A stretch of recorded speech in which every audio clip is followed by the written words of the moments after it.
Hi kids, this is Ivan. This is going to be the second installment in my weapons series. And you're going to have to hold on to your hats because this is going to be a bit of a roller coaster ride. We're going to cover an awful lot of stuff. We're going to look at the way they handled weapons mechanics in a lot of the old school D&D games. Now I'm not going to go into some of the weirder, more arbitrary rules like, feinting and parrying and all that kind of stuff just because they were kind of fringe rules. They never really worked really well. And I think an installment on just combat mechanics itself would be a good one, and I don't want to include that here because I think it would just get too messy. So I'm going to go over the basic stuff, which still is a lot of stuff. Let's start off with the original Dungeons and Dragons, the game that started it all. Different classes were allowed different weapons. Essentially, they were restricted from using certain weapons. The fighter could use all weapons, but they were pretty much had a list of weapons that you were allowed to use. Now, from your list, you were equally proficient in all of those weapons. It didn't matter if you picked up a hammer or a sword or a dagger or whatever, you were going to hit just as well with that weapon. Also, all weapons did D6 damage. Now, this makes a bit of sense if you think about it because a D6 was a hit die. And that meant that a normal person, a first level adventurer, or a first, one hit die monster could all get killed by a stroke of one's weapon stroke. Now, if you got more hit dice or more levels, it took more hits to kill you on average. So it was a simple and elegant system. Another really common house rule that came out around that time and is still in use today amongst players of OD&D and Basic, and some people even in First Edition use this rule, is the idea that different classes do different amounts of damage. So the average guy and the cleric and the thief, they all do D6 damage. The magic user does D4 damage. Doesn't matter what weapon he's using. And the fighter does D8 damage. So they could all be using the same weapon, but they're doing different damage with it. And this also makes sense because it's reflecting their combat prowess, or ineptitude, as it were. The last thing that came out in original D&D was something that you wouldn't think would be equated to weapons and be really relevant to this topic, but it is. And that's, they introduced the idea of the progressive hit tables and the fact that certain classes, raised their attack bonus faster than other classes. They got, better THAC0 over time.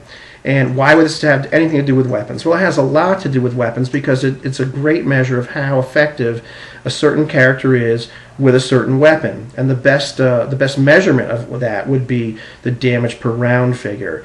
And that's a pretty easy formula. All you have to do is figure out the average amount of damage that character does with that weapon, and then multiply that by the percentage of time he's going to hit a certain armor class. And you can either do it like versus a specific armor class if you want to know like how well am I going to hit this troll, or you can take some snapshots and say, okay, what's my damage per round going to be against armor class 10, and against armor class 5 or 15, depending on what system you use, and against armor class 0 or 20.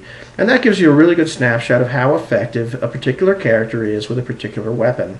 It's also a really neat way to figure out, should I get this magical weapon or that magical weapon if they have different bonuses to hit or damage or something. What's going to give me the most bang for my buck? Now, going on to basic D&D, by the time Moldvay Basic came out in 1981, they had a different idea that had emerged. Characters were still restricted, depending on their class, to a certain list of weapons, and so they were essentially still restricted. But once again, they were able to use all those equally well. However, by this time, they came up with the idea of variable weapon damage, which they were also using in AD&D by that time. And that meant that different weapons did different amounts of damage. It wasn't based on the character, it was based on the weapon. So a dagger would do D4, a short sword would do D6, a long sword would do D8, and a two-handed sword would do D10. So it was based on the size and the nastiness of the weapon. And, also what was happening by that time was the things like strength bonus and dexterity bonus were kicking in terms of helping out your attack bonus, your to-hit roll. And strength bonus was also kicking in terms of like melee weapons and thrown or chucked weapons in terms of damage. And that was just a new thing for the game that was coming in. Now, once you get to first edition, it gets a little weird. Imagine that. Different classes are still allowed different lists of weapons. They still have weapons restrictions. However, the game introduced the concept of weapon proficiency. Each class started out at first level with a certain number of proficiency slots, and they chose weapons from their allowed list of weapons that they were going to be proficient in and actually knew how to use. Now, every class started out with a different number of slots. The fighter started out with the most, with 4. The magic user, of course, got 1. Now, each class also got additional proficiency slots as they went up in levels, and the fighter got an additional proficiency slot like every 3 levels, where somebody like the magic user at the tail end once again got them every 6 levels. Now, if you used a weapon that you were not proficient in, even though it was on your list, you got a negative to your attack roll.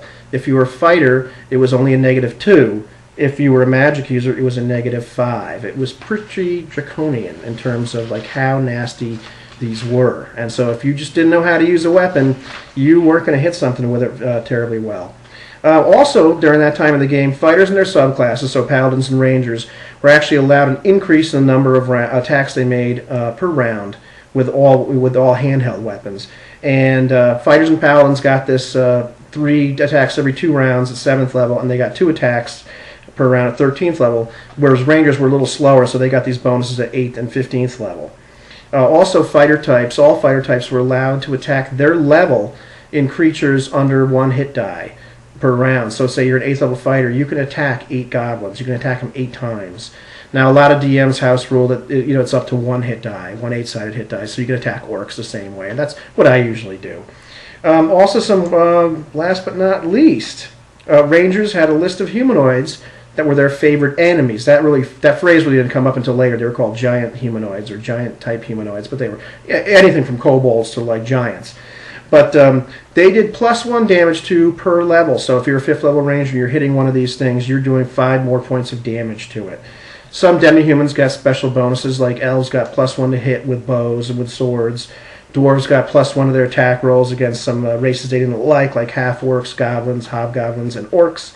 Gnomes got something similar against kobolds and goblins, +1 to hit. And in the monster manual only, not in the player's handbook, elves were allowed to shoot their bows and still move. And this is a very contentious subject, but this was in the monster manual. And halflings, even better, got +3 to hit when they used bows or slings. Pretty nifty. Now, all weapons were given 2 damage ratings also in 1st edition. 1 versus small and medium opponents, and 1 versus large opponents. Weapons that tended to do more damage versus large opponents tended to be long and pointy and were able to get in the body cavity, whereas weapons that tended to do less damage to large opponents were either short like a dagger where just couldn't get through the hide of this giant beast, or a bludgeoning weapon where you just figured it wasn't going to be as effective as it was against something smaller. Some weapons like battle axes, they did the same damage, all the way around. It was a little wonky, but they had the idea that, different weapons were more effective against larger creatures. Also, all weapons were given a number called a speed factor. And the higher the number, the slower the weapon speed. And this made sense because some weapons were unwieldy and some weapons like a dagger just, really fast. You can zip these things around. Now, using the simultaneous D6 initiative in D&D, the weapon with the lower speed factor went first.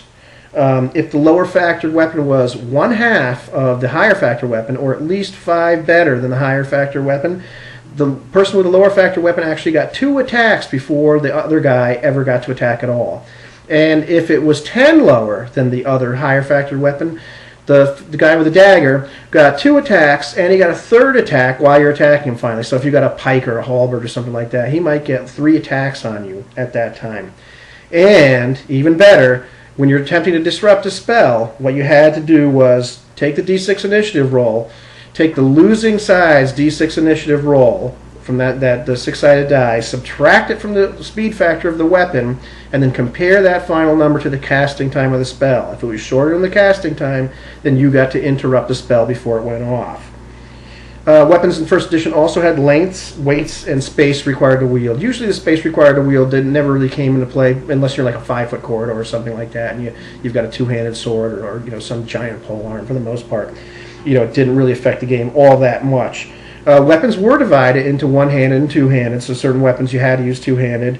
There really wasn't a light category of weapons, although for 2-handed fighting, the second weapon had to be something really small, like a dagger, a small hand axe, a small club, something like that. So that's as close as they really got to identifying light weapons in core 1st edition. Now, 2-fighting weapons, or 2-weapon fighting in AD&D in 1st edition was available to everybody. And essentially what happened was you had to have a small weapon in your offhand, and you could have, let's say you had a sword and a dagger, and what happened was you got a -2 to hit with your primary weapon, and you got a -4 to hit with your secondary weapon, the small weapon. But this was modified by whatever dexterity modifier you had, so that could go up to +3. So at a dexterity of 18, then your final modifiers to those weapons would be 0 and -1. You couldn't get a positive modifier, but the dexterity would kind of take care of the negative modifier. So if you had a really good dexterity, two-weapon fighting was a neat way to go, and your damage per round was pretty high. Now, weapons also had different penalties and bonuses to their attack rolls versus different kinds of armor. This is the infamous weapons versus armor class. And the tables were gargantuan and a little bit hard to figure out. However, it was broadly based on the idea, was the weapon like slashing, piercing, or bludgeoning, and how big was it, and how hard was the weapon, how massive was the weapon. Things like wood did really poorly against plate mail. And, armors were a bit shoehorned into 5 different categories for that, plus the 6th one for no armor. So padded and leather were one category, studded and ring were another, scale was another, chain was another, splint and banded were in another category, and plate was in the best category, as for in terms of armor class. Plate mail did pretty good against slashing weapons and light piercing or bludgeoning weapons, but heavier bludgeoning weapons and heavy piercing weapons, big pole arms, actually got a plus to attack it. Now, leather, on the other hand, did less well against slashing and piercing weapons because it just was easy to cut through.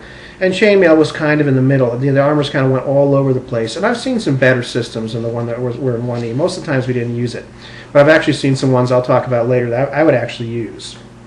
And some monsters, last but not least, in first edition, were less affected by some kinds of weapons. Skeletons only took half damage from edge weapons, for example. And a lot of people play as zombies will only take, 1 hit point for things like arrows and piercing weapons.